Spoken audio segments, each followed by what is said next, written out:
السلام علیکم۔ آج کی کہانی بھٹکے ہوئے مسافر۔ رفیق احمد ایک سادہ مزاج انسان تھے، مگر یادوں کے معاملے میں خاصے کمزور۔ وہ اکثر ماضی کی باتیں ملا دیتے تھے، ہر حال کو اور حال کو بھی قصہ بنا دیتے تھے۔ لوگوں کی باتوں سے محظوظ ہوتے تھے کیونکہ ہر واقعہ مزاج سے بھرپور ہوتا تھا۔ رفیق صاحب خود بھی اپنی باتوں پہ ہنستے۔ ایک دن انہوں نے سفر کا ارادہ کیا کہ پرانی جگہوں کو دوبارہ دیکھا جائے۔ دل میں یادوں کا سمندر موزن تھا اور چہرے پر عجیب سی مسکراہٹ۔ بیگ اٹھائے گھر سے نکلے۔ بیوی نے پوچھا، کہاں جا رہے بھائی؟ بولے، یادوں کے شہر کی سفر کے لیے۔ ریل گاڑی میں بیٹھ کے کھڑکی سے باہر کے مناظر کو غور سے دیکھا۔ ہر مناظر اپنی ماضی میں لے جاتا تھا، کبھی بچپن، کبھی جوانی یاد آتی تھی۔ ساتھ بیٹھا مسافر حیرت سے دیکھتا۔ پوچھا، آپ کس سوچ میں گم ہیں؟ رفیق نے مسکرا کر قصہ سنایا۔ میں ایک بار یہاں سے گزرا تھا، تب یہ میدان بہت چھوٹا تھا اور میں بھی بہت کافی چھوٹا تھا۔ مسافر ہنس کر بولا، یہ بات سن کر کہ یہ تو فطری بات ہے۔ حضور رفیق بھی ہنسے اور سر ہلایا۔ اب باتوں میں سے سچ نکلا۔ اگلے اسٹیشن میں بہت اتر گیا اور شہری گلیوں میں گھومنے لگے۔ ہر موڑ پر کوئی یاد جاگ اٹھتی تھی۔ وہ خود سے باتیں کرنے لگتے تھے۔ اکثر لوگ انہیں دیکھ کر حیران ہوتے تھے، مگر وہ اپنے خیالوں سے مگن، کبھی ہنستے، کبھی سنجیدہ ہو جاتے۔ ایک پرانی دکان کے سامنے رکے جہاں کبھی وہ دوستوں کے ساتھ آتے تھے۔ دکاندار نیا تھا، انہیں پہچان نہ سکا۔ رفیق نے خود کا تعارف کروایا، میں یہ بچپن میں آیا کرتا۔ دکاندار نے مسکرا کر کہا، ابھی تو آپ کافی بڑے ہو گئے۔ رفیق نے خیر لگایا زور سے۔ بولے، ہاں، وقت سب کو بڑا کر دیتا ہے۔ پھر انہوں نے چائے کا آرڈر کیا۔ کرسی پہ بیٹھ کے سوچنے لگے۔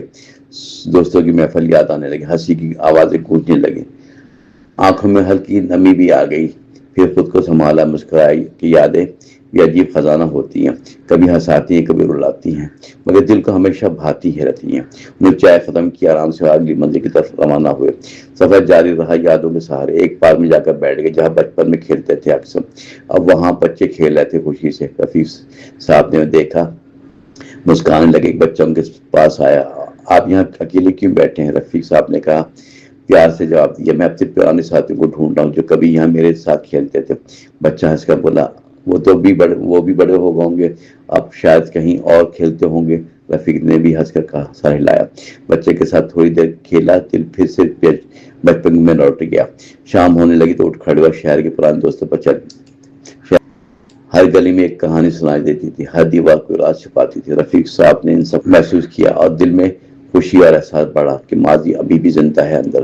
رات کو ایک سرائے پہ ٹھہرے اور دن بھر کی یادیں دہراتے رہے۔ ڈائری نکال کر سب کچھ لکھا، ہر واقعے کو مزاحیہ انداز میں خود ہی پڑھ کر ہنستے تھے اور سوچا یہ واقعی خوبصورت ہے کیونکہ یادوں نے ساتھ نہیں چھوڑا۔ اگلے دن واپس روانہ ہوئے، مگر دل میں نئی تازگی محسوس ہوئی۔ انہوں نے سیکھا کہ زندگی کا حسن یادوں کو سنبھالنے میں چھپا ہے۔ ہنسی کا ساتھ جینا بھی ضروری ہوتا ہے کیونکہ وقت کبھی واپس نہیں آتا، مگر یادیں ہمیشہ ساتھ رہتی ہیں۔ گھر بیوی کو سب کو سنایا اور دونوں مل کر ہنسنے لگے۔ بیوی نے کہا، تم واقعی عجیب ہو، مگر تمہاری باتوں میں خوشی ہے۔ رفیق نے مسکرا کر جواب دیا، یہی تو میری سب سے بڑی دولت ہے کہ میں سب کو خوش رکھتا ہوں۔ یوں یادوں کا یہ سفر ختم ہوا مگر دل میں نئی کہانی بن گئی۔ رفیق احمد کی زندگی کا سبق یہی تھا کہ ماضی کو یاد رکھو مگر حال میں جینا نہ بھولو اور ہر لمحے خوشی سے گزارو کیونکہ یہی اصل کامیابی ہوتی ہے۔